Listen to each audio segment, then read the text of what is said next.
Will you all rise and join me in the Pledge of Allegiance, please?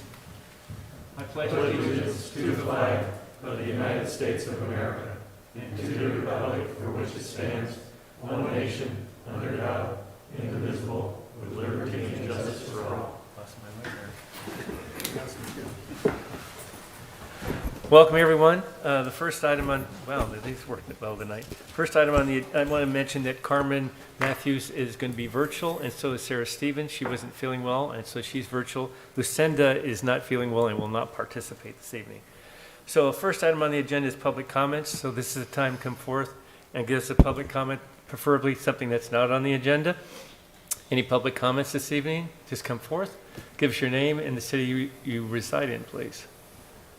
And you're limited to 5 minutes? Is that what it is? Can you hear me? 3 minutes, sorry. I'm getting more time. And our city attorney is the timekeeper. That's right. Okay, can you hear me? 3 minutes. Okay. Hi, so my name is Bitten Duggan. I live at 725 South 5th Street in Coos Bay.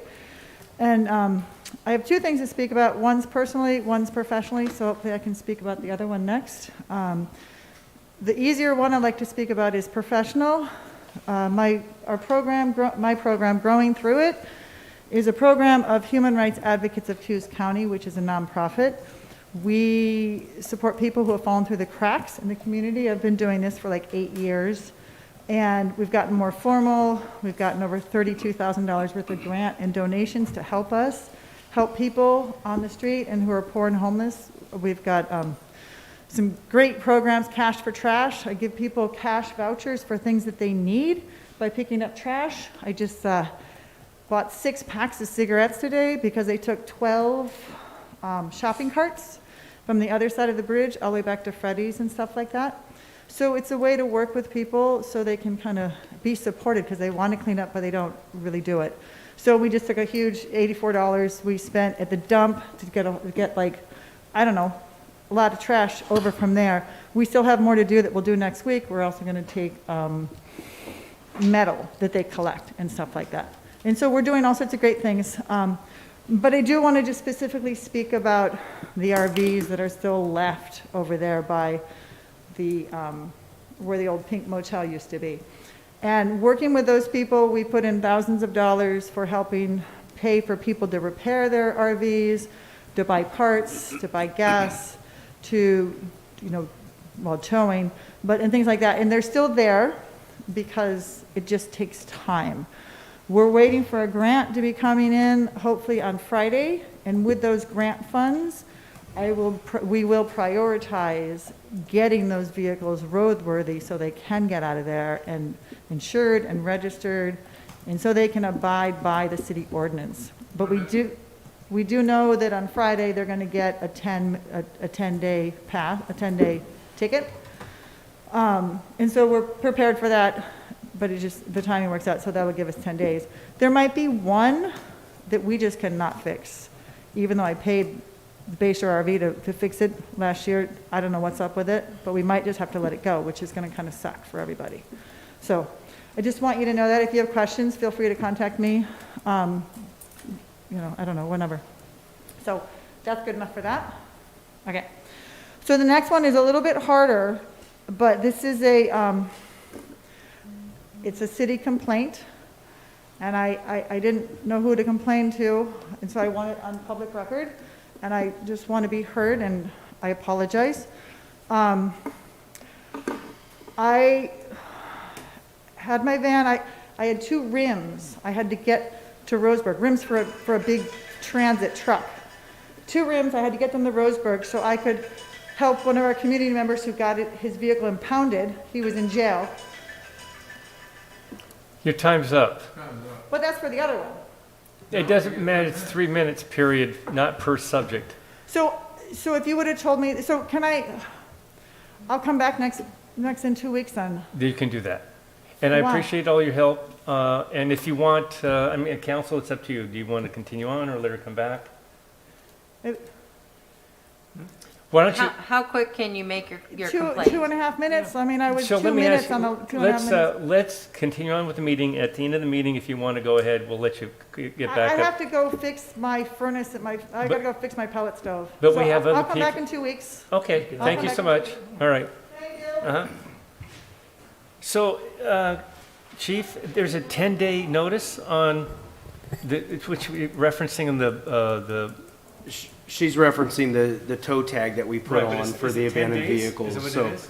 once we fixate the vehicle, or the RV or the vehicle with that tag, basically it gives them 10 days. Oh, okay. I Yeah. thought it was like 48 hours and then we tagged it again, or 72 hours. So that's the abandoned vehicle process.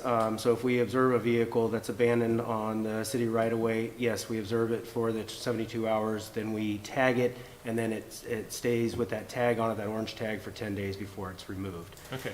But I think what she was referring to is our new ordinance for unlawful vehicles. And the unlawful vehicle, that ordinance takes effect on the 7th of October. And so Okay. I think that's what she was referring to. And then from there, the notice has already been put out. We will go ahead and put the tow sticker on the RV or the unlawful vehicle, and then they'd have a 10-day period from there. Okay. Yeah. All right, thanks. Just for clarification, is that on the north end of town that she's talking about, the former site of the motel on the north end, or the south end of town, which I think Yeah, that's county?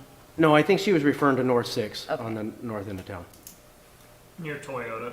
Yes. Yeah. Okay. Where they're allowed to park for a certain period of time, correct? Yes. That's one of the Yes. areas that's That's allowed. the 72 hours. Right. It falls under our parking regulation. Okay. ordinance. Okay, any other public comments?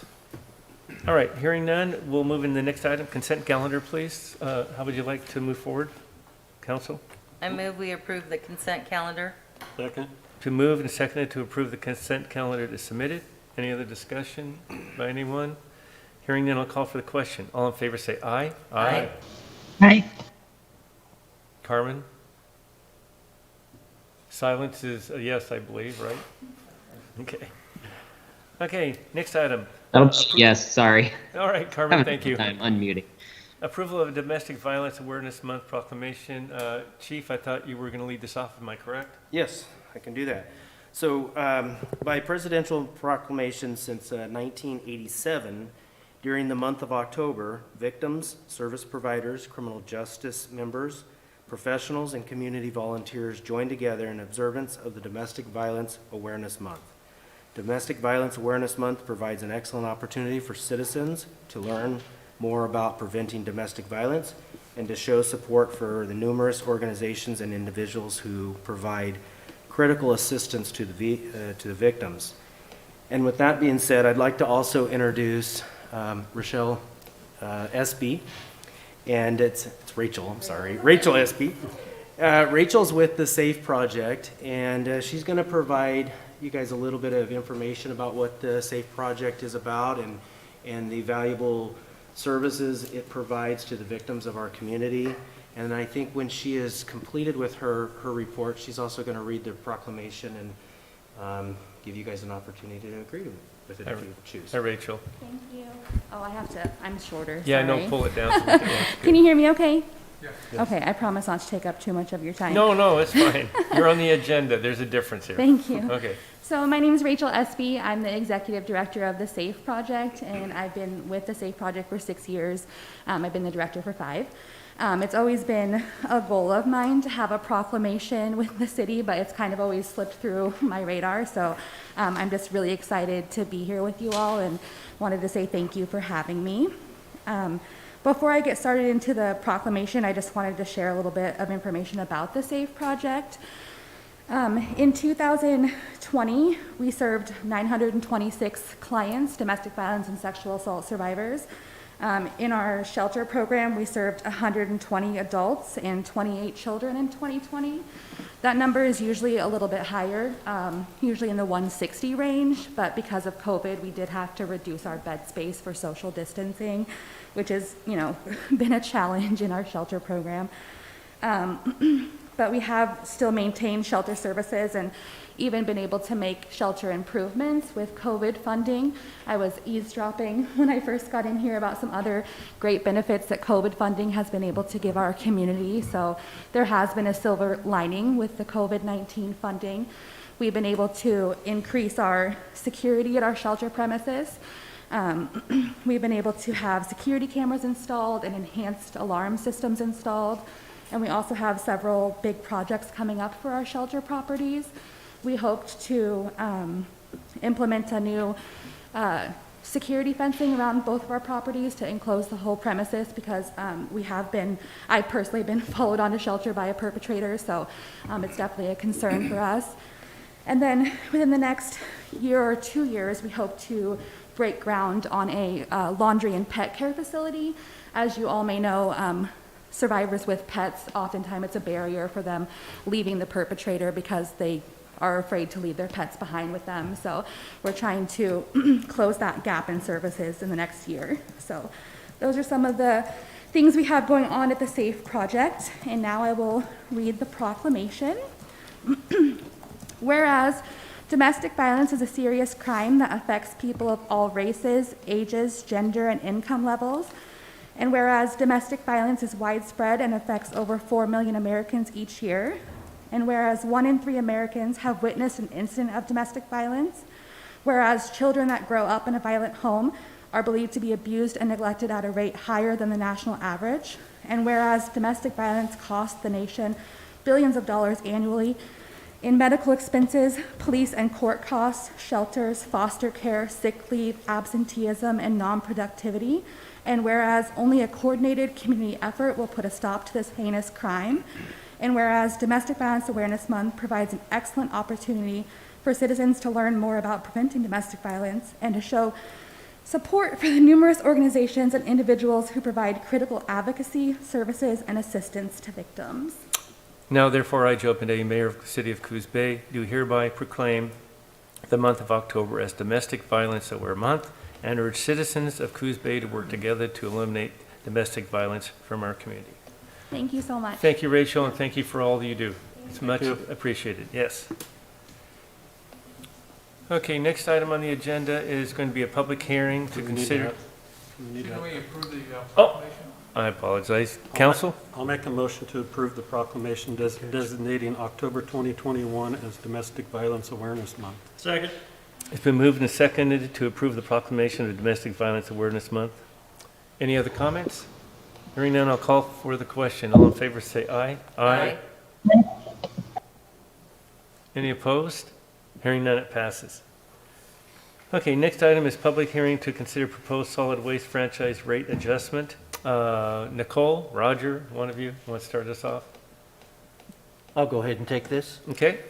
Most cities in Oregon, and Coos Bay included, license or franchise private companies to collect garbage within the city. We do that in principal part, one, to limit the number of heavy vehicles on our residential streets. Secondly, it gives you, the council, the opportunity to, the authority to approve rates.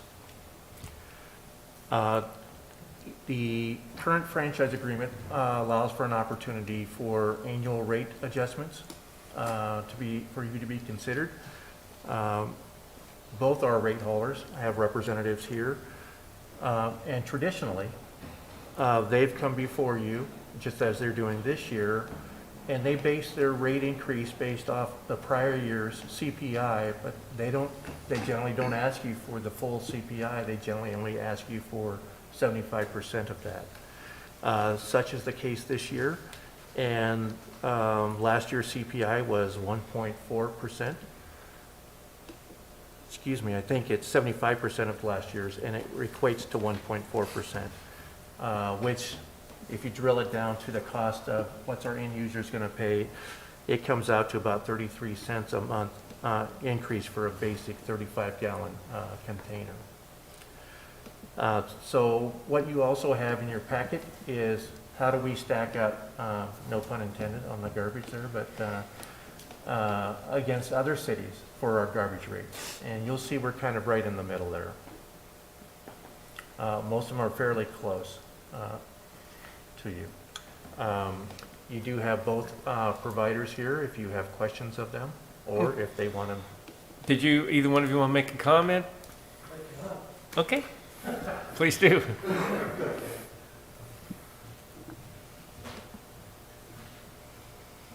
Hi, Bill Richardson with Lessa Sanitary. Just on the rate portion of it, there's a lot of different reasons for different rates, throughout, everywhere, but so it's really hard to compare apples to apples. With our rate, and in Coos County, we have several factors set into the rates. One is which I think 28 cents a month is for the household hazardous waste portion. So everybody within Coos County can use the county facility when they have a household hazardous waste event for free. That's been going on for, I think, 6 years now. And the recycling portion is also built into the rate of, I think it's $2.50 per household to provide, monies for the recycling program here. And that's because we're over 4,000 people. We are requested by the DEQ to have a weekly curbside recycling program. And the smaller cities, let's just use Bandon or Lakeside, their rates don't reflect the recycling portion. So they actually have a subscription service available. So if they want to recycle, they pay extra on top of the rates that they're paying. So that's kind of it in a nutshell. So that's really all I have. Also, we're doing the brush pickup. We include that in part of it. It helps pay for that also. So we do that twice a year in Coos Bay and North Bend. So. No, I appreciate the great service. So I guess on the recycling bill, so we're still considering doing that here. There are some communities within the state itself that do not do that. Am I correct?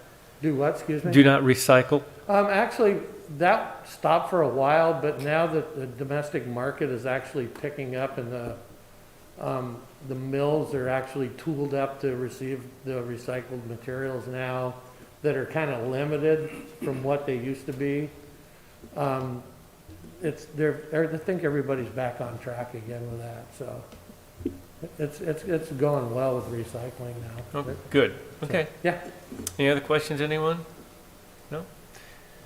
Okay, at this time, I'm going to open the public hearing to consider proposed solid waste franchise rate adjustment. Any comments? If there is, please come forth and give us your name and your comment.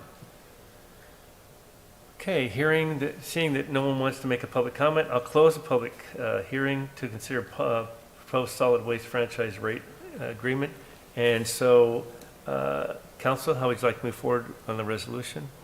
I move that we approve Resolution 2128, approving an adjustment in collection rates for solid waste collection franchise holders. Second. It's been moved and seconded to approve the adoption of Resolution 21-2008. I'll call for any other comments? Hearing none, I'll call for the question. All in favor say aye. Aye. Any opposed? Hearing none, it passes. All right, next item is public hearing for review of proposed revisions to the Coos Bay Municipal Code Title 17 Marijuana, regulations. Carolyn, are you going to handle this? Yes, sir. Okay. Good evening. You want to give us some comments about the issue before us, and then we'll open the public hearing, please. Certainly. I'll make this fairly abbreviated. There's a moratorium in place right now on new business licenses that was imposed in November of 2020. And the council had asked the Planning Commission to take a look at some potential changes in the way the marijuana regulations are written right now. The commission did that, and they came back with a recommendation to modify the code sections to remove the reference to the industrial commercial zone and to delete the references at the end of that portion of 17.3350801 that talked about building design and building codes as a residence, the 1,000 feet between any residential uses, and marijuana business, and the 1,000 feet between marijuana businesses themselves. There's also a recommendation to delete the additional references on how you determine the distance. The commission also recommended that the council adopt 3 new definitions. They're outlined in your staff report and in the draft ordinance that's in front of you. One definition is for marijuana retail, the second is for marijuana grow, and the third is for marijuana processing. And I'm available if you have any questions. Any questions, council, before we open the public hearing? Okay, hearing none, I'll open the public hearing about the proposed revisions to the Coos Bay Municipal Code, Title 17 Marijuana Regulations. Are there any public comments? No comments? Okay, we'll close the public hearing. So council, how would you like to proceed? And I know we've had some discussion on this in the past a few times, so. Do we want to move forward and have this come back to, Roger? Go ahead. Yeah, I think what your staff report shows was that you were going to go ahead and just continue the public hearing onto your next meeting. Right. Oh, yeah, we're going to have, that's right, we're going to have 2 of them. Okay. Anyway, so. Do we need a motion for that? Do we? Or is it? Yeah, I think we should. Okay. Okay, then I move we accept the oral report from staff and continue the public hearing to October 19th, 2021 at the next city council meeting. Second. Been moved and seconded to accept the oral report and continue the public hearing to our council meeting on October 19th, 2021. Any discussion or comments? All right, hearing none, I'll call for the question. All in favor say aye. Aye. Aye. Any opposed? Any Aye. opposed? It's unanimous. All right. And Mayor, just for clarification, the reason for that was that we didn't provide you the entire draft ordinance 10 days or 1 week in advance as required by the city charter. And if you had enacted it tonight, we would have to read the entire ordinance verbatim. Yeah, I looked at it. It's quite long. Okay. All right, so we'll continue that on, and then it'll be advertised, and we'll have it posted 10 days in advance, correct? It's actually, you have it now, so it's, you have it more than the time period required. Okay. All right, thank you. Next item, consideration of contract award for South 7th Street. Jim? I've got this, thank you. Yes, in support of the City Council's commitment to improve the conditions of the city streets, staff identified some Inglewood area projects for the fall 2021 paving project. And the projects were identified as 7th Street and also Minnesota Avenue, so 2 different roads there. There's an aerial map that's attached that shows the extent of the project. It's a full rehabilitation of South 7th between Lockhart and Cruz Avenue through the Cruz Avenue. And then about 750 linear feet of Minnesota Avenue will be partially rehabilitated. We opened the bids late last month, and we got 3 bids. The low bid was Knife River Materials, and the total for their bid was $454,332. The engineer's estimate was $513,560.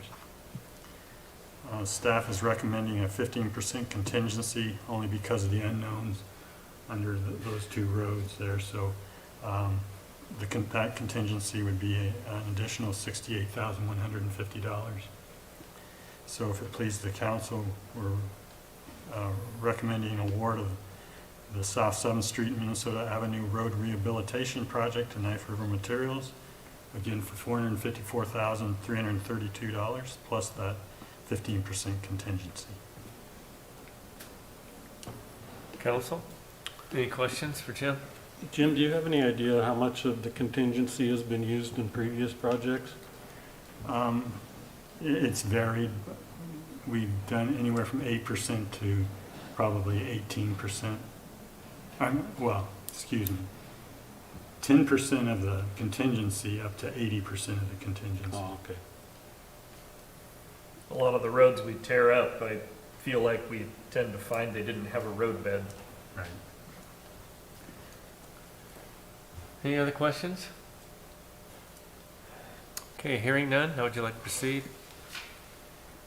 I move that we award the South 7th Street and Minnesota Avenue Road Rehabilitation Project to Knife River Materials for $454,332 plus the authorizing 15% contingency of $68,150 for a total not to exceed $522,482. Do I have a second? Second. Okay, it's been moved and seconded to award the South 7th Street and Minnesota Avenue Road Rehabilitation Contract to Knife River. Any other comments or discussions? Hearing none, I'll call for the question. All in favor say aye. Aye. Aye. Any opposed? Hearing none, it passes. Thank you. Consideration to approve the purchase of a new street sweeper. Jim? Yes, we went over this last week at your work session.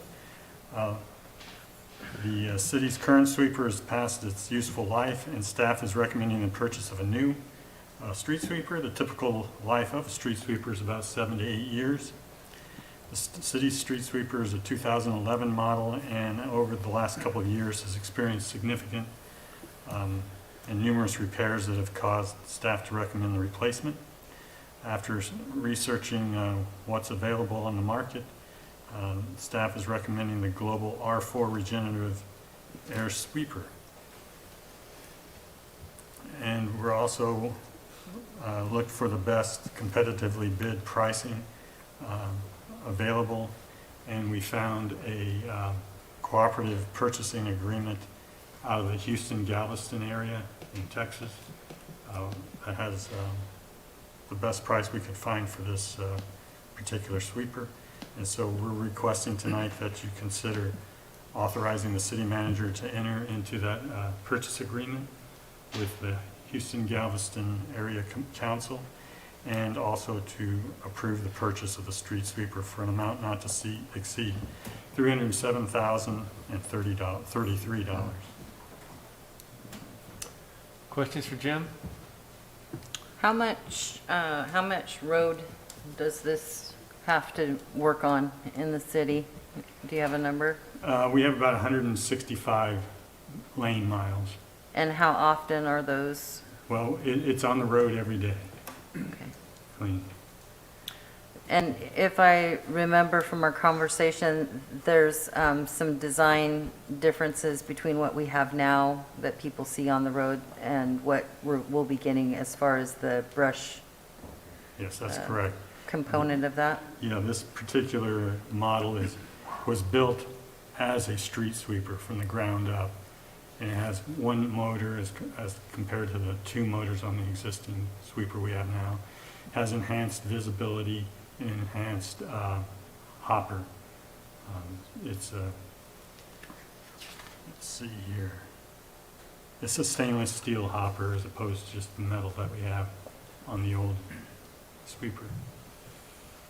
And there's advantages to having, instead of having the brushes on both sides, just on the side that's basically doing the sweeping? Yeah, I don't know if this, yes, well, then you don't have the 2 of them going. All right, and we should get much better life out of this one because We're it's, expecting 10 years out of this. What was the life on the one that we have now? We've had 10 years, 10 years? Okay. but 8 years ago, 2 years ago, we should have replaced it. Because we had to do some major repairs? Yes. Okay.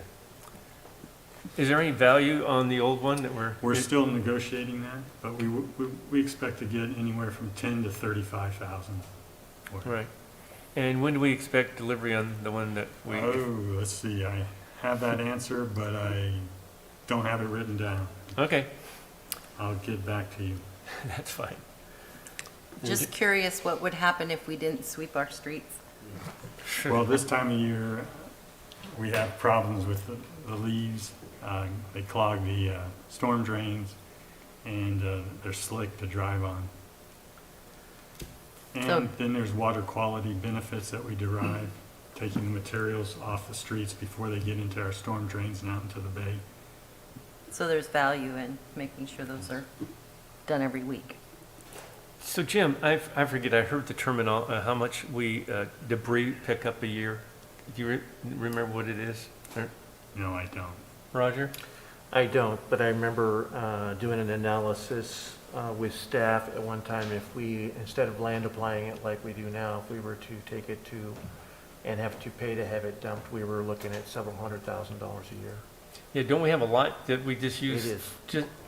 Just to dump It's this? an enormous amount of debris that's picked up off the road on a daily Correct. basis. Okay.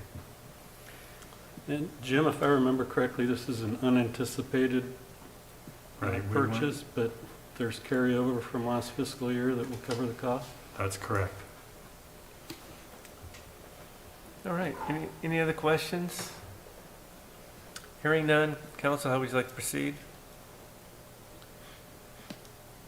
I'll make a motion to authorize the city manager to enter into an interlocal contract for cooperative purchasing with HGAC and approve the purchase of a street sweeper for an amount not to exceed $307,033. Second, somebody? Second. Okay, been moved and seconded to authorize city manager to enter into a contract for the purchase of a new street sweeper. Any other comments, questions? Hearing none, I'll call for the question. All in favor, say aye. Aye. Any, Aye.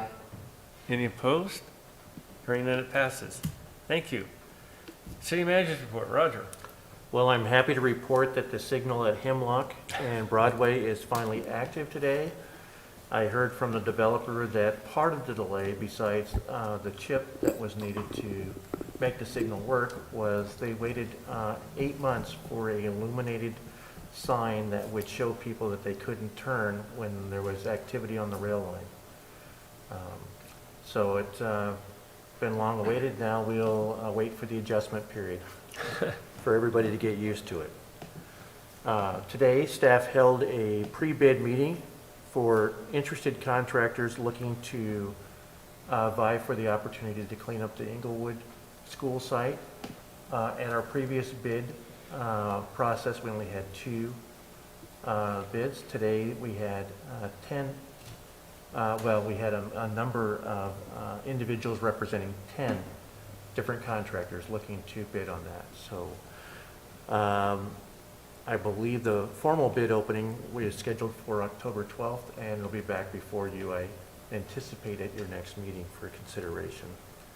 The good news is that even though the bid was delayed, the cleanup work can occur during the winter time, and actually it's a little more preferred. The LED streetlight conversion project, which we had hoped would be done months ago, is scheduled to be completed by mid-November. As I shared during past meetings, the project was stalled for several months as the contractor was waiting parts to undertake the last part of the conversion, and that was the period lighting. They should be starting, or be back in town and starting on the 15th of this month. The contractor who was awarded the contract to tear down the city-owned building at Front and Date Street will be arriving on site tomorrow, and the building should be down within about 5 days.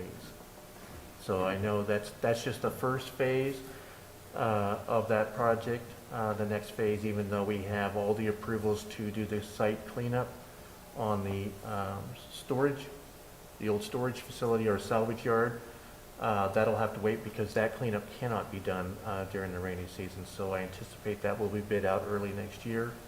And in the meantime, we're working with our design consultants to do the finish design for that project.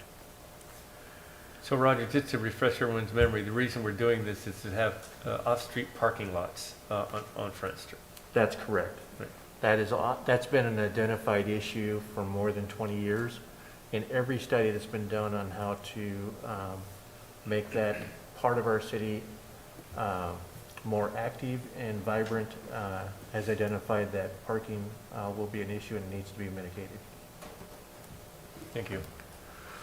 Happy to report that today we received notice on 2 of the 4 outstanding grant requests we have. And by the way, they were all written by Carolyn. The 2 grants are from DLCD and total $100,000 that were awarded. Both are to fund technical assistance. One is related to our housing needs analysis and will be geared towards work related to urban growth boundary. And the other one for $40,000 is to help us create a housing production strategy as required by House Bill 2001. We still have the other 2 grants that are outstanding. One is to help us with technical assistance to update our Parks Master Plan, and the other one is for quick charging EV chargers for our 2 new parking lots. And where are we on the Mingus Park grant? Well, I think we're still waiting on the granting agencies to actually open up their grants. Okay. So we have staff on board that's, or consultants on board that's written the grant. I think actually moving forward and updating our Parks Master Plan is going to be key as well. Okay. Our other one is nearing the 10-year window, and that's generally when you have them redone. And that concludes my report. All right. Thank you. So council comments. So Sarah, let's start with you. Thanks. I want to just say thank you to Rachel at Safe Project for coming tonight and for the work she does in the community. And congratulations, Carolyn, and thank you for all of your work that you do to help the city get so many grants. And those are all my comments tonight. Thank you. Thank you. Carmen? Oh, there we go.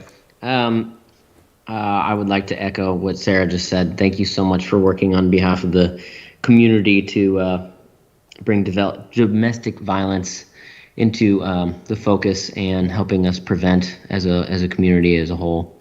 Other than that, I don't have much today. I'm sorry I can't be there in person, but hopefully I will be soon.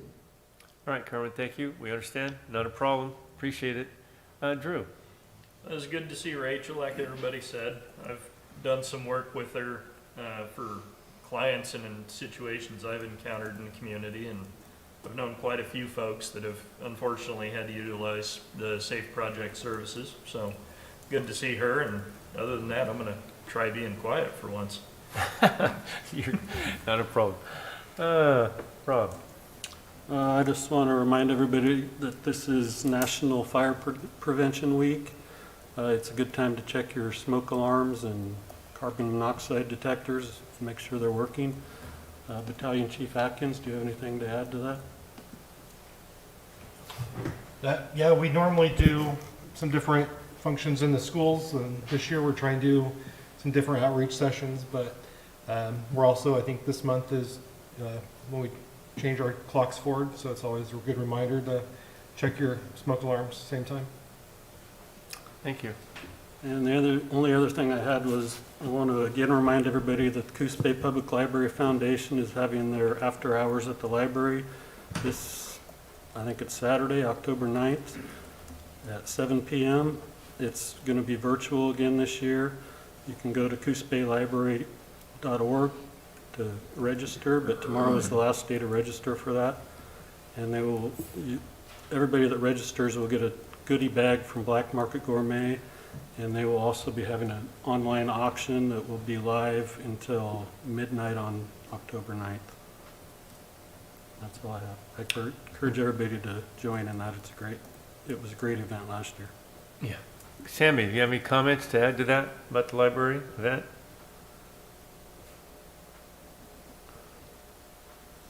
No? No, Rob covered it all. Thank you. All right, thanks. Stephanie? Yes, I almost verbatim, I echo everyone's comments about Rachel. I was glad that she was able to take the time to do that today. It is a huge problem that we have nationwide, obviously, with the statistics that we heard, but also locally.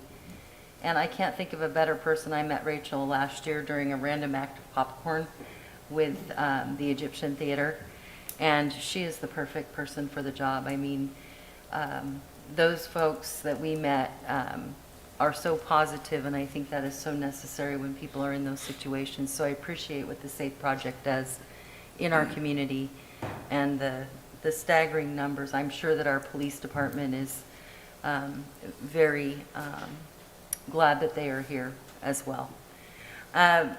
Just a couple of other things. Reminder that the speeders will be in town this weekend. They're coming down Friday, making the trek on the Coos Bay Rail Line from Mapleton, and it is the Toy Express. It officially kicks off the collection effort for the Bus Jam Toy and Food Drive. They have all of those little historic vehicles that used to travel the rails and make sure they were safe for the trains that were running on those tracks, vitally important for development of the communities along the route. They've since been replaced, and these people have put a lot of time and energy to restore them. They're pretty darn cool, and there's an opportunity for the community to come out, and I know there's a lot of stuff happening this weekend, but if you do get a chance, they do park across from the Red Lion. I think they're putting some lights on them. They may be lit up at night, so it might be something to see, but also they'll be traveling on Saturday to the boardwalk, where they will hand the toys over to KDOC and the Coos Bay North Bend Rotary Club. And they are collecting right now at the Rail Museum. If you can't get there on Saturday, you can drop those off. Otherwise, bring the kids down and take a look at them. It's pretty awesome what they've done. I got to ride in one from Lakeside last year. I've lived here all my life, one of the most unique experiences I've ever had. And unfortunately, there's only 4 times a year, I think, where they allow passengers on that rail line, and it's specific for this purpose. But do get down there. It's great to see them rolling through, and amazing people as well. And so nice of them to work with our community to connect with those who need services around the holiday. And then the last thing, just a question. I know that we have been working with the schools up at Marshfield High School, and I noticed today when I was on my way to the post office that there's really not a lot of signage that encourages people to slow down from where the baseball field starts up past Marshfield, and I don't know if that's something that we do or if the school does or if we work together on that, but it might be good to have some slow down signs in that area. I was there when everybody was in school, so I didn't see a lot of kids out, but it might be something that we can do if it's not already in the works. Yeah, I believe our school resource officer did check, and there are school zone signs at the beginning of each, at all the entrances to the school zone, just not intermittently throughout it. Okay. Didn't we have a meeting with the school district last week sometime after our meeting about? I believe it was 2 weeks ago, and staff's going to be meeting again tomorrow. The response from the school district is they believe they've done their due diligence, and that if we want to make changes to the road prism, then that is up to us. Are they going to put some personnel out or volunteers to help with the crossings? They have been putting out crossing guards. Whether they continue that or not, I would imagine they will. We also have our school resource officer and our patrol officers are trying to do their best in assisting with that during this drop-off and the pickup of the students. But Okay. So far, yes, they've been assisting in that. All right, thanks. Stephanie, anything else? That was it. I was just going to make a funny comment that, of course, everybody obeys the signs and speeds and everything, I'm sure. So if you put those up, they'll abide by those rules. That's it. I just want to comment on Stephanie's comment about the Toy Express and the Bus Jam. I was able to participate last year, and there's a lot of excitement. People appreciate it. It's kind of fun to see. They've been here more than once, and there's always a lot of interest in them when they come. The other thing, I want to thank Carolyn for getting the grants. That's always appreciated when the staff is able to get a grant for the city. That it helps us develop things. Urban growth boundary is one of our goals, and it's important that we're able to move forward on it. So I'm glad that we got that. And that's the end of my comments for this evening, except I want to thank everyone for attending. And we will adjourn the meeting and going into an urban renewal meeting. So I'll turn it over to Stephanie as soon as I get done adjourning it. Thank you so much. Have a good evening. Good to see everyone. All right. And we will go ahead and convene the meeting of the Coos Bay Urban Renewal Agency. And our first item on the agenda is public comments. Do we have any public comments today? Seeing none, we'll move to item 2, which is the consent calendar, which is the approval of the minutes and also financial reports. I'll make a motion to accept the consent calendar as presented. Second. All right, we have a motion and a second to approve the consent calendar. Any discussion? All those in favor? Aye. All opposed? Motion carries. Our next item, if I can get things to open here. I got a cheat sheet. There we go, finally. Is the consideration of approval of improvement grant requests for 225 West Lockhart. Jim, are you taking that today? Carolyn has this one. Carolyn, okay. There she is. Carolyn? Oh, I think she just left. She hit the wrong button, so I guess Jim has this one. So last week, we brought this before you at the work session. That Pro Diesel Auto Repair LLC, owned by Luis Ledesma, proposes a facade improvement to 225 West Lockhart on the Lockhart elevation to give the building more modern look and the use of natural wood and black metal accents. The project for which this grant request covers includes new windows, entry double doors, cedar siding at the base with black metal above, custom light fixtures, and custom lettering to identify the property address. The owner will fully fund $12,800 cost for the revision of the existing sign and has already repainted the building. Due to heavy local contractor workloads, one bid was provided in the amount of $50,624.76 for the project. Excluding the cost of signage improvements, which the owner will pay himself, the total project cost will be $36,824.76, and the applicant seeks a 54% match grant for eligible features of the project, or $20,000. Action requested if you would authorize this grant in the amount of 54% of the project cost, or $20,000, up to $20,000. all right. Are there any questions or comments regarding this application? Then how would the agency like to proceed? Do I have a motion? I'll make a motion to approve the project as proposed for 54% of eligible expenses up to $20,000 at 225 West Lockhart, subject to approval of required structural permit. Do I have a- Okay. So we have a motion and a second. Any discussion? All those in favor, say aye. Aye.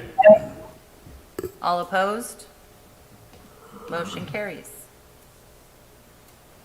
Our last item is number 4, which is consideration to approve the amendment to the Coos Bay Downtown Association Main Street Program Management Contract. And is that you, Roger? I'll take that one.